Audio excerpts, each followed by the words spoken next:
Hey, we have another great episode. We got we got guys who are looking to sell in a place that no one's ever fucking heard of in their life. Like, people sometimes talk about buttfuck Arkansas. This is like Nowheresville, Ontario. Holy shit, this place was nothing.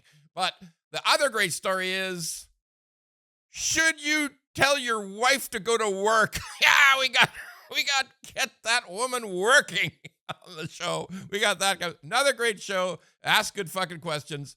So pay attention. It's good. Ask good fucking questions! Ask good fucking questions! Come on! Hey, how's it going, Ron? Good. My question today is, so basically we own a condo, a one-bedder in Etobicoke, kind of lower 427 area. We bought it in mid-2021, so obviously it's... Okay, so condolences, right? So condolences, yeah, condolences. Yeah. Okay, all right, go ahead. Basically, the situation is, back then we didn't have kids, and our family's expanded since, and it's not enough space. My mom owns a detached house in around Square One area, which was fully paid off. So we were, thinking if we should. The plan was because we lived abroad, we moved back to Canada with the plan being, okay, we'll just, she's going to sell her house. She needs to downsize anyway. She's retiring. And maybe we should get maybe two semis or detached in a semi in Orangeville or Kitchener-Waterloo area. And then she'd lend us the difference. Basically, she'll become our bank and we'll be paying her off. But obviously, the condo prices started dropping way faster than Kitchener-Waterloo and things like that. So every time it seems like they're at parity, then boom, there's another level down on the condos.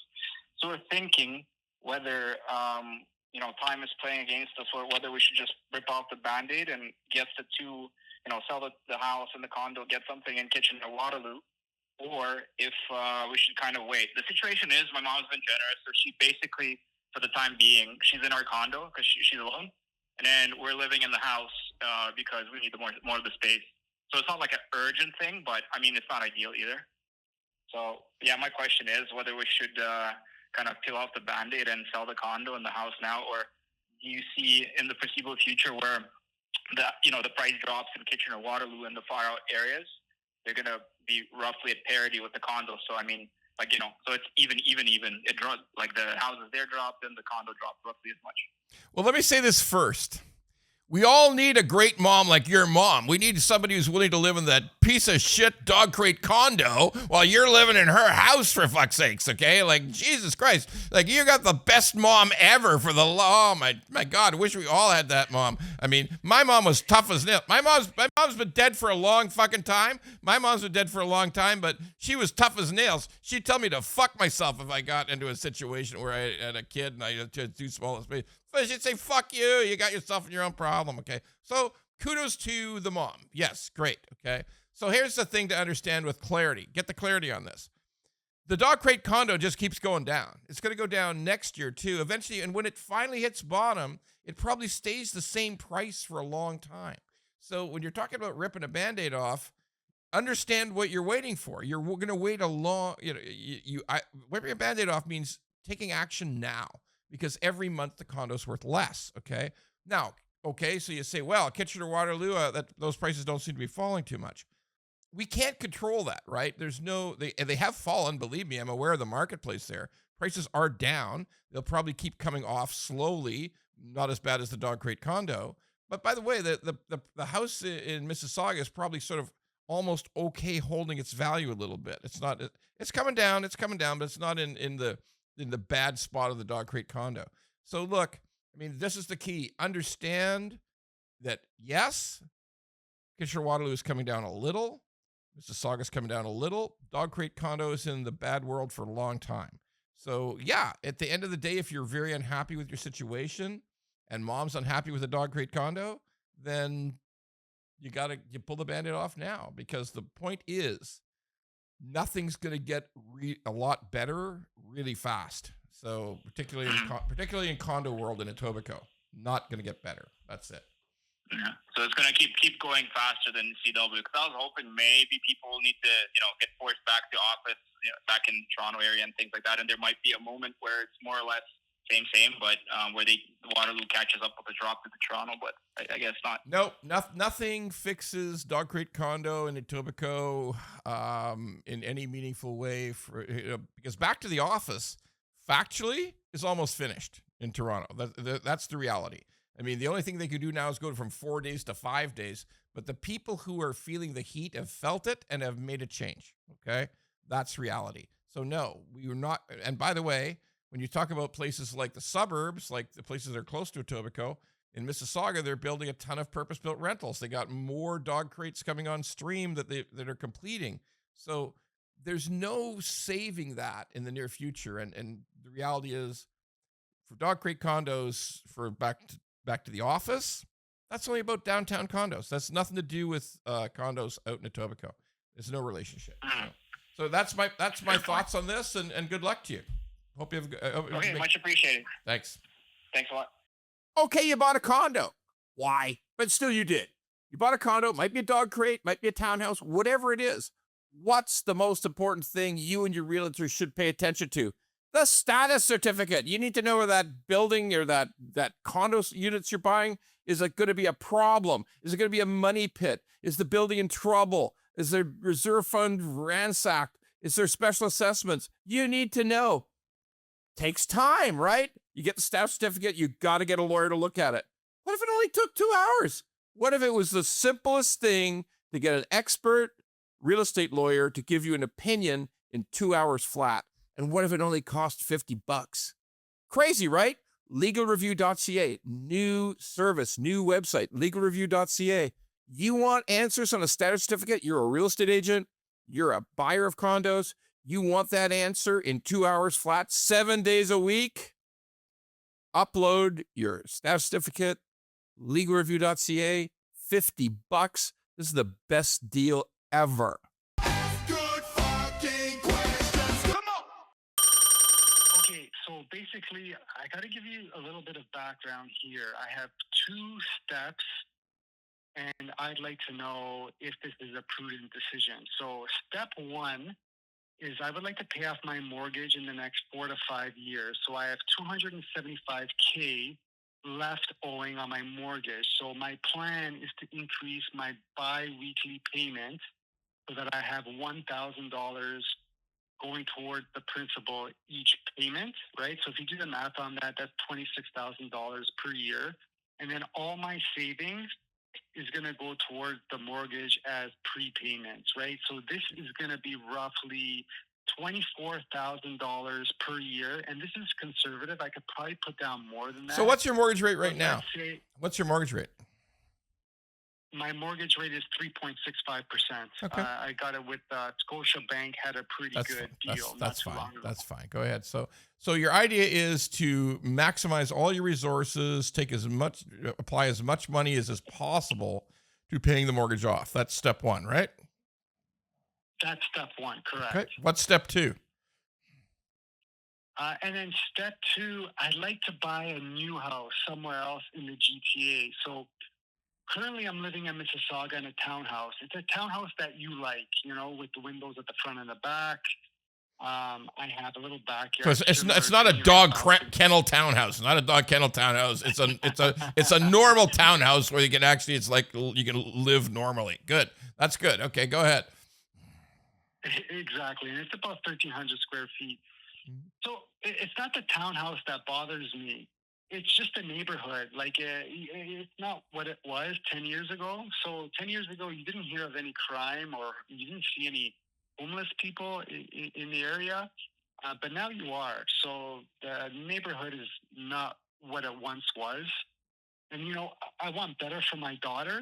She's only 9 months old and, I don't want her growing up in a neighborhood like that, obviously. So part 2, to answer your question, is I want to buy somewhere else in the GTA, right? So I'm looking, or GTHA, I should say. So maybe Stony Creek, Burlington, Georgetown, possibly Oshawa, Pickering, right? So what's important for me, though, is to be debt-free. I want to pay off my mortgage, sell my current home, use those proceeds, as well as what I have saved in my TFSA, to buy a new home. Mm-hmm. And I want to maintain debt-free at that point. So I Right. guess my question after all that is this a good plan? Should I wait until I pay off my mortgage to buy something new, or should I do it before then? And then I guess my second question for you is, do you know of any good up and coming areas over the next 4 or 5 years in the GTHA that I should be looking out for? Listen, I'll start with the second question first. The reality of life is there's crime everywhere. I mean, you can find plenty of crime in Oshawa. You can even find some crime in Stony Creek. I mean, the crime is a problem in our province, in Ontario, in our country, and crime is not necessarily fixed by area. I know guys who had 6 different cars stolen off their driveways in the best part of Toronto. So it is what it is. The blame there, the thing you need to do in the future, you need to be careful about is vote properly.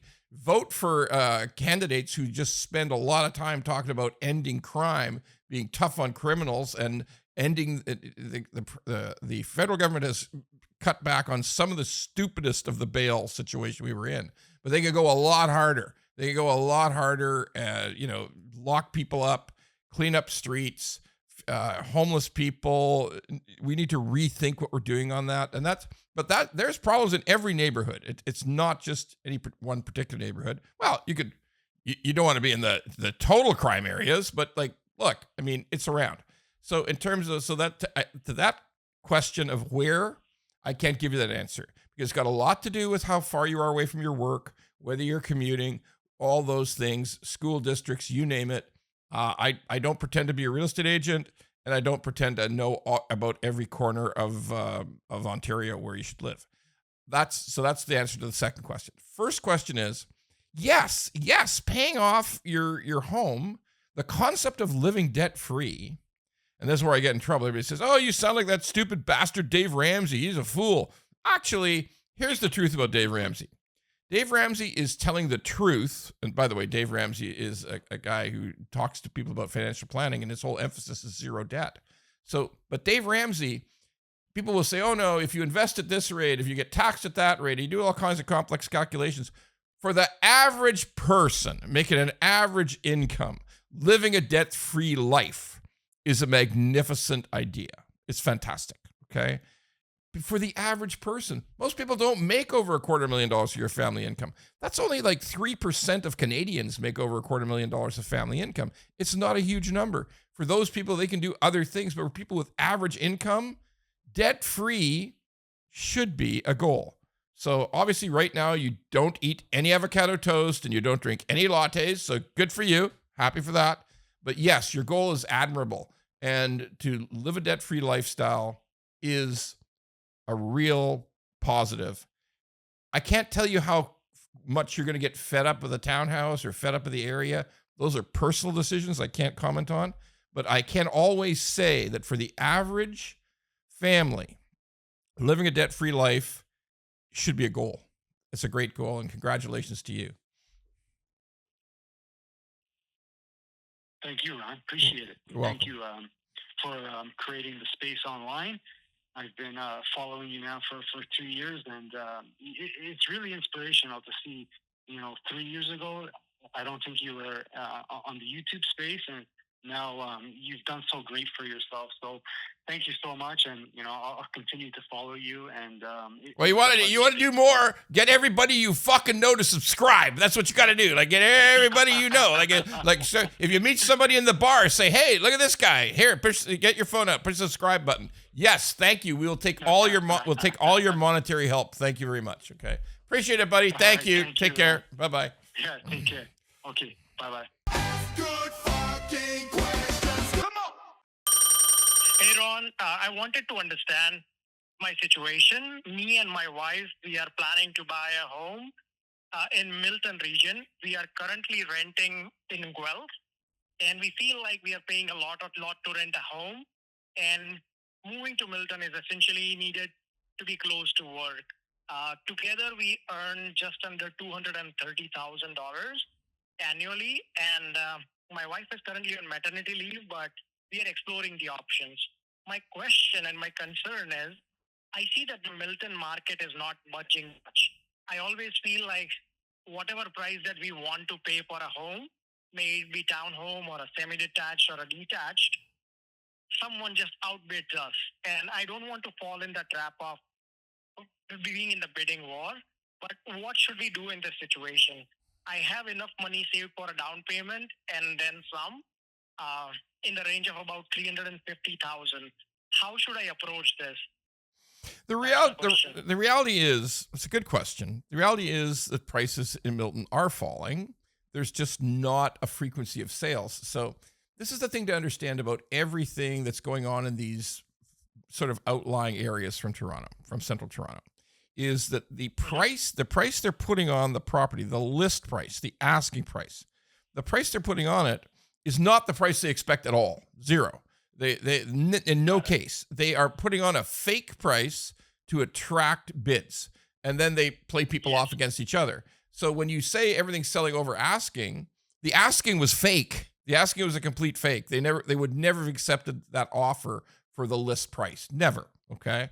So that's your point of comparison. But I will tell you factually, I know the prices in Milton have fallen. I've seen the numbers. They go down a little bit every month, particularly in the condo category and in the condo townhouse category. Semis are down a bit. Actually, single detached are down, definitely down.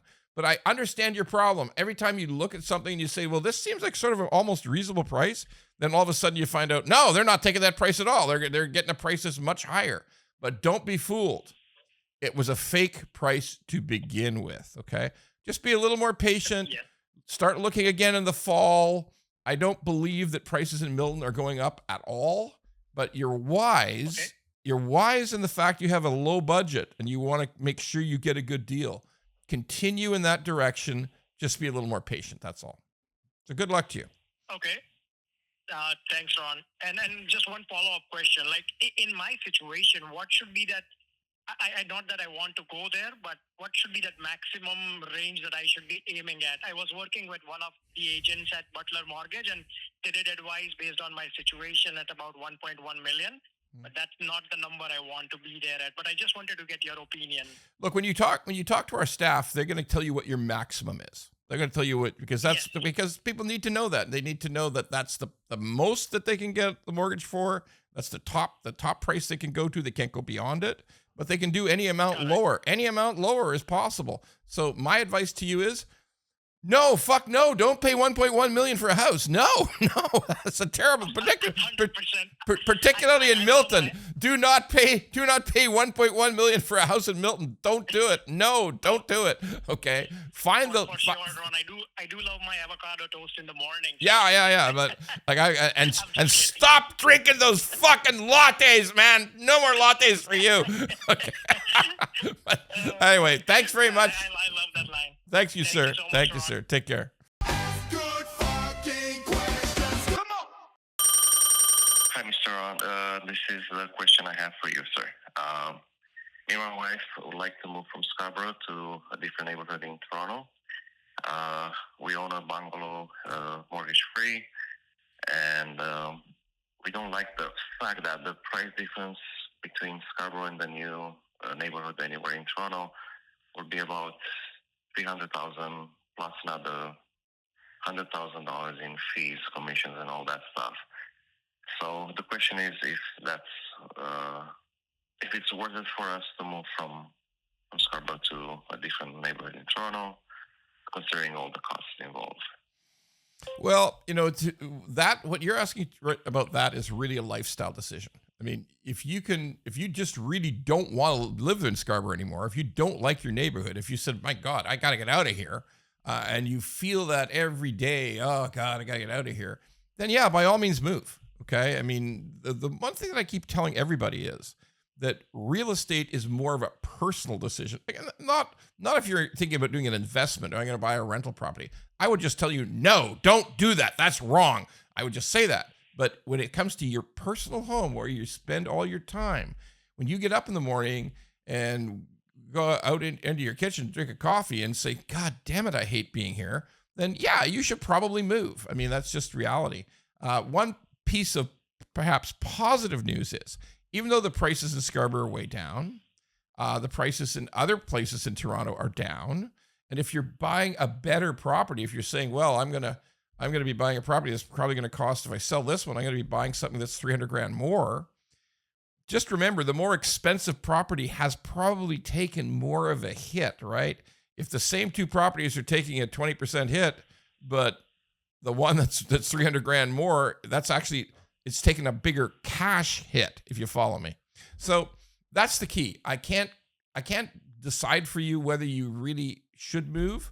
The only advice I can give is the prices just keep falling. It's not like you're going to wait a year or wait 6 months and suddenly the prices in Scarborough are going to recover.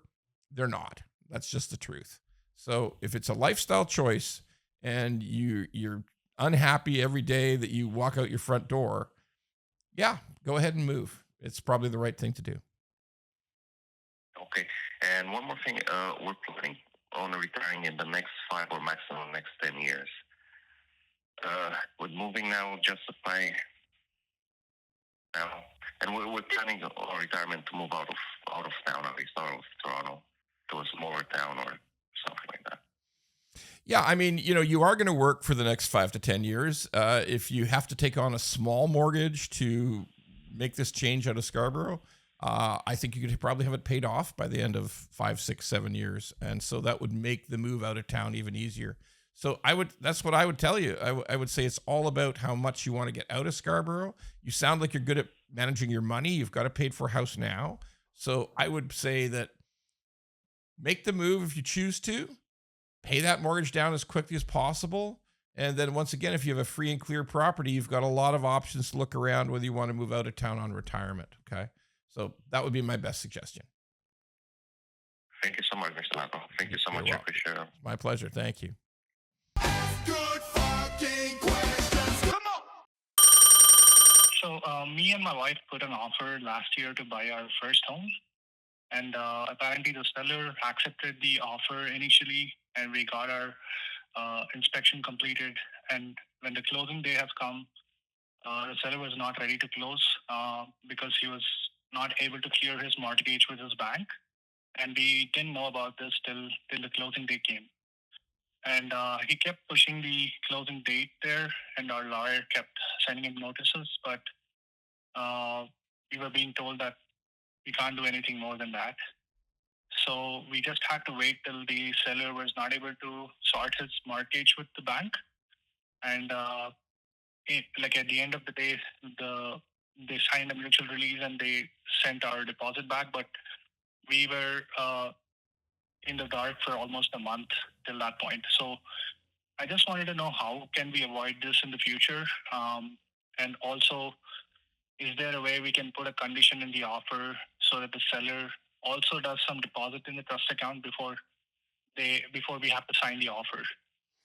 Okay, I'll answer the second part of the question first. No, you cannot do that condition. Nobody would agree to that condition. Can't possibly happen. But I can solve your problem. I can solve anybody's problem who's worried about the seller not being able to close, because you've actually raised a terrific point. There's parts of Ontario, specific regions, where sellers are having enormous problems closing. I mean, they haven't paid property taxes for a long time. Their mortgage is in arrears. The mortgage is bigger than their sale price. I mean, there's a lot of problems. So how do you manage that? How do you as a buyer manage that? It's actually not hard. You can get your real estate agent that represents you to do the right thing.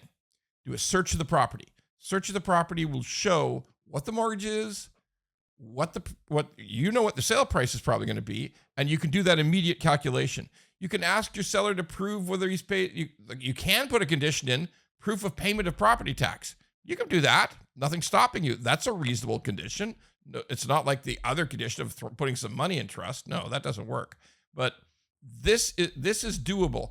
All of this stuff of knowing that the seller can close is manageable. We do it all the time. We know exactly how it works. So your real estate agent should know how it works as well. Get searches of the home done. Your lawyer can assist with that once you're sort of settling on a property. Get a search of the home done. Ask, if it seems like it's tight, like, okay, we're buying the house for this, but the mortgage shows that it's really close to the house value. Ask them to provide a mortgage statement. Ask them to prove about their property taxes. It's not hard. These are very easy things to do. They're very fast. They're automatic. A lawyer has access to the property title system in Ontario. You can look it up in 5 minutes. You can have it right there. So yeah, it's easy to do. And it's a great question you've asked because everybody should be doing it now. Everybody who's buying a home should be asking their real estate agent to do the homework to make sure it really looks like the seller can close easily. So yeah, that's a great question. Thank you for it. Thanks, Ron. And just a follow up on that. So we are still looking around maybe in the next 6 months or a year. We're not in a hurry. And it's our first home. It's just me and my wife, and we are in the London area. So would you recommend us for waiting longer, or do you think it's the right time to enter? I've seen the prices going down, so we are not in a rush. Okay, so the most important thing I could tell you is the prices in the London area are not going up. They're not going up. That sort of whole student housing part of London has just died. It's dying out. Okay, Western is still, Western is still a good university for students, but all the community college stuff is dead as a doorknob, and that means there's less of that going to be of interest to anybody. I would say in London, you're quite safe to wait right into next year, and you will end up, in my opinion, you'll end up with lower prices and not higher prices. But if you want to check again in the fall, go right ahead. But yeah, I don't see any surge in house prices in London happening. I think you're fine. Okay. All right. Thanks so much. Good fucking questions. Come on. Thanks, Ron, for taking the question. I currently own a townhouse in Brampton, and I got it for $700K. And I pay a $250 maintenance fee every month for that. I'm considering to sell it for on a $50,000 loss in this market, and thinking to upgrade to a semi-detached house for around $850K. So, does the strategy make a financial sense in current market, or should I wait for next 6 months? I want to know your views on that. So you believe you will lose $50,000 because you're going to have a reduced sale price. And are you staying in the same region? Are you going somewhere else, or what do you think? I would be looking to move to Mississauga because that's near to my workplace and my wife's workplace. Yeah. Okay, so that's an interesting question. The first thing to understand is that any delay that is a hope that the prices will recover on the townhouse in Brampton is a wrong idea. It's just going to get worse. Like every month, the price of homes in Brampton of all types goes down. Okay, it's just as simple as that. It will continue to do so for the rest of this year, for most of next year, and then it will just stay flat. Like it won't go up anyway. So you're like literally years away from any price recovery in Brampton. So that's a consideration. You have to know that a delay in hopes of better prices is out. It's just out. That's not what's going to happen. So then you're left with a decision of, do I stay there long term? But it sounds like you've made the decision not to stay there long term. You have reasons, get closer to the work, like a bit bigger, I need a bigger place. There's many personal reasons. You see, here's the key. Not every house buying decision is pure financial. In most cases, it's not financial at all. It's a function of what your needs as a person and as a family are. And if the old house is just not fulfilling those needs at all, and the new place is you feel is necessary, that's an important decision. That's not about finances. That's not about economics. It's not about an investment. Okay. So that you have to answer yourself. But just the main thing I can tell you is no price recovery. Price recovery is far, far away. But by the same token, some of the prices for the semi-detached are also down a bit too. So it's a personal decision. It's based on lifestyle and how you want to proceed, but don't think there's going to be any price increase anytime soon. There's not.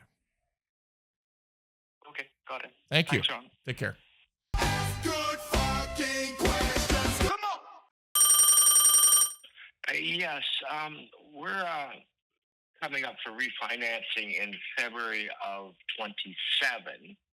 I've had a stroke, but that's never mind right now. And my question would it be better to sell now or possibly in 28 when I'll be 65 and then sell? Would it be better to hold on to the property in 27, take out a 2-year fixed? All right. So where is the property? Vienna, Ontario. So that's So I'll for all the folks who aren't in Ontario, Vienna, Ontario is the sort of the same kind of flavor as buttfuck Arkansas. Like there's literally nobody there. It's there's nothing. It's just him and 3 other people. That's all that lives in Vienna. But anyway, it's nowhere. But hey, I mean that property is not going to appreciate in value. If you want to wait until why do you want to sell it though? Why would you want to sell it? What's the point of selling it? Well, I can't, it's an acre and a half. I used to market garden, and I can't work it anymore because of the stroke. All right, so let me help you out. That's a good reason. What you say makes a lot of sense. Perfect major life change. I understand. So here's the deal: sell it now. I mean, you need to move on. What I'll guarantee you is the price a year and a half from now is most likely less. If it's not less, it goes down a little bit more this year, and then it becomes flat. So if it's time to get out, it's time to get out. That's it. Leave now. Your penalty would be very small, I would suspect, to get out of it now. If you sell, penalty small, and if you need a change in lifestyle, you need a change in lifestyle. You need a new location. You need a new location. But it's not going to be. The price won't go up in 27 or 28. And if it's no longer the same sort of fit for employment and for making money off a business, if that fit's gone, then you might as well move on to something that suits your lifestyle better. That makes sense to me. That's what makes sense to me. Okay. No, I thank you very much for your time, sir. Very welcome, sir. Thank you. Good fucking questions. Come on. So basically, my question is, I live in a semi-detached right now, and I'm thinking about switching over to a detached house. My only concern is, should I be selling my house first and then start looking for a detached, or should I be buying a detached and making closing so they fall within place? That's a great question because it's certainly changed from the way it was. So where are you sort of, what are you moving areas? Like, are you changing neighborhoods, or are you staying within the same neighborhood? I need to stay within the same neighborhood because my kids, they want to stay at the same school. So it's basically within the same 2 or 3 kilometer radius I got to stick to. Okay, so let me give you the plan. The plan is for you to carefully assess, because it's really easy now. There's so many tools where you can look at the offer prices of homes, of single-family homes in your neighborhood. It's really easy. So look over those. Make sure you do a really good study of it. Drive around, look at some of them. Don't have to go in. But say, okay, I have a pretty good idea what I'm going to pay for a single-family home. And by the way, the prices aren't going up. They aren't going up this year, so you don't have to worry about all of a sudden they're going to start jumping in price. But do that research. Get a good plan as to what single-family homes in your neighborhood are selling for. And then by all means, sell your house first. That is the right approach today. The right approach today, where there's still a buyer's market, there's still easy access to homes. And by the way, that study of the single-family homes in your neighborhood will show you what's available. Is there lots available? Is there little available? But that's the work you have to do. You have to do online searches. You have to really look hard, make a plan. You know what you're probably going to end up paying, and then sell your house. I believe today people need to sell their house before they buy the next one. You can easily get a 75 or 90-day closing. I'm sure if you need to, you can get a bridge from your bank for the new mortgage. I think that's the right approach today. Is know what you're doing, know what the costs are, know what you think you're probably going to end up paying, and then sell your house before you buy the next one. One more question I wanted to ask is, my current house, I finished paying it off about 2 years ago, and right now I have about 100K in savings. But my salaries dropped significantly since I got laid off, and I couldn't find anything good again. So if I was to go and buy a new home, if I found something, because there's a lot of a lot of really nice detached houses selling really fast in my area. If I was to find something and put an offer on it, how would it work if I was to like borrow money against my house right now, just to able to close on the new detached house and then hopefully sell mine? Would that be a problem? Would you have to fully pay back the money before you can sell your existing house, or how does that work? Listen, you don't need to do any new mortgaging on your existing house. Don't do that. Okay. Do your planning, and if you feel that you will need some kind, you have a paid for house now. If you feel you might need to have some kind of a mortgage for the new single family home, then go out and just get a mortgage pre-approval. Just get a full mortgage pre-approval, and then you can still do exactly what you want. You can sell your home, so you know exactly what your proceeds are. And then you can start shopping. I mean, I don't believe that anybody needs to. Everybody hears these stories about how houses are selling fast. There's still a shit ton of houses to buy. Okay, like I mean, it's not like it's not like it was. Okay, it's not like it was where houses are selling in a couple of days. I mean, some will, sure, but some won't. I mean, I've seen there's houses on my street that have been for sale for 2 years, for God's sakes. Okay, like so I wouldn't focus on that. If you think you will need a mortgage, just my concern is that my salary is low right now, so I don't think I would get approved for a mortgage again, starting from zero. You don't know that. Are you working at all? Are you working at all? I am working. Okay. I'm working, and to buy a new house, I would need to borrow at least $600K, and I've been looking around for. Jesus Christ! Like, what kind of? How much bigger a house are you fucking buying, man? Fuck me! Like, most move-in ready houses are selling anywhere between 1.3 to 1.5, and I figure my house is worth. The realtor told me my house right now is worth 750 to 800 if I'm lucky. Hold it! Stop everything now! I didn't think you were going to this big fucking improved house. Whoa! Look, stop everything. Do nothing. The prices aren't going to go up, so do nothing. I mean, you need to get your job situation back. Does your spouse work? Does she work? No. No. Okay. So go get her a job. Go out and get her a job or something. Jesus, you need to get your finances. Stop everything. Stop all this. Stop thinking about it. No. Okay. Get your financial situation straight. Get a better job. Get that woman out working. Okay. Like find her something. Okay. I don't care. Get her working and get the right amount of money coming in. You can't think about getting any idea about getting a $600,000 mortgage when there's a tight income situation? Put it out of your mind. Just stop. Don't do it. I'm just telling you, don't do it. That's it. That's all I can say. Okay. Thank you very much for your wisdom, and have a great day. Thank you. Good fucking questions. Come on. Hi there, Ron. My name is Raph. I'm 34. My wife and I are 34. We have a 2-year-old, and we've actually closed on a property outside of Canada. We've kind of turned the ship around and decided not to buy property here. We're in the GTA, and we're just curious if it does make sense at all to buy property still in Canada in case, our kids or us ever do want to come back. So that's something we've been that's been weighing on our minds a bit. And certainly, outside of Ontario, even in Quebec, there is an opportunity to get something a bit bigger for less money, and that could help us leave Canada a little bit quicker as well. So but help me out. Any thoughts on that? Have you left Canada already? No, I'm still here. Yeah. So but you bought a property in another country, right? That's right. Somewhere. Yep. Okay. So you bought a property in another country, and your expectation is to move there. When would you move there? So I'm hoping to have the property paid off in about 5 years. Okay, but my question was, when do you? So you plan on moving there then? Move to the country then? Move out of the country in 5 years? Between now and 5 years, if I find something if I find work or employment there, or if I can work from there, then I'd probably go sooner. But if I can't, then at least paying off that mortgage, which is significantly less, is one of the driving forces there.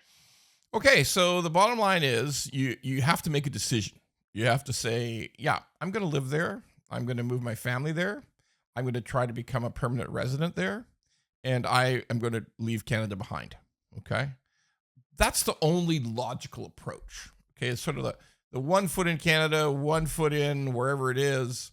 Unless you're just looking at it as a retirement home or looking at it as a vacation home, it doesn't really make sense. Okay. It's not reasonable. And I know that's hard. It's hard to say, well, I'm going to leave my country forever. I'm sort of just looking at it. And no, the real truth is be firm in your principles. Like either you're going to leave completely, and therefore you do all of your calculations, all of your thinking, all of your efforts to that goal, or you think it's going to be a vacation place and I'm going to stay in Canada until retirement or whatever the case may be. It's important to have clarity on that idea because that's vital.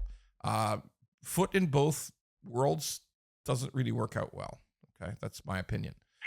Because if you end up, and particularly if the idea is, well, I want to keep a property here for in case I need healthcare and I come back. Don't do that. Like just either just rent something or just live with a relative for a certain amount of time for the healthcare. I mean, it is very, very expensive to try to run 2 full households. It isn't cheap, and it's too much travel, and it's all of that. It doesn't really work out for people. Like I even tell people not to buy cottages. I mean, don't buy a cottage. You gotta understand, you're gonna be running 2 households. There's all kinds of extra expenses. It's not always exactly what you think it is. So, and it's not like you from far away. I don't know if you could do like Vrbo or Airbnb or not there, but to my mind, it's important to have a absolutely clear plan and a clear path, and that's what I would advise you. Thanks, Ron. Yeah, no, this was supposed to be sort of a seasonal, but we kind of changed our minds and decided let's just go all in on it. And certainly, it's not Airbnb-able. The one we used to own was, but that's okay as well. It's got pros and cons on each. So I appreciate that, and definitely I'd stick to my guns on that one. Thank you. Great. Good luck. Take care. Good fucking questions. Come on. Wow, there's another kind of good show. Like seriously, get that woman to work. How do I get away with this shit? It's ridiculous. Anyhow, remember, you have a question, and I think I give pretty damn good answers. Like I say some goddamn good answers today, I think, my opinion. So you want to get on the show. We want your questions. We're looking for your questions. Go to askgoodquestions.ca. I know the show's Ask Good Fucking Questions, but askgoodquestions.ca. Go to that page, put your name in. We'll contact you.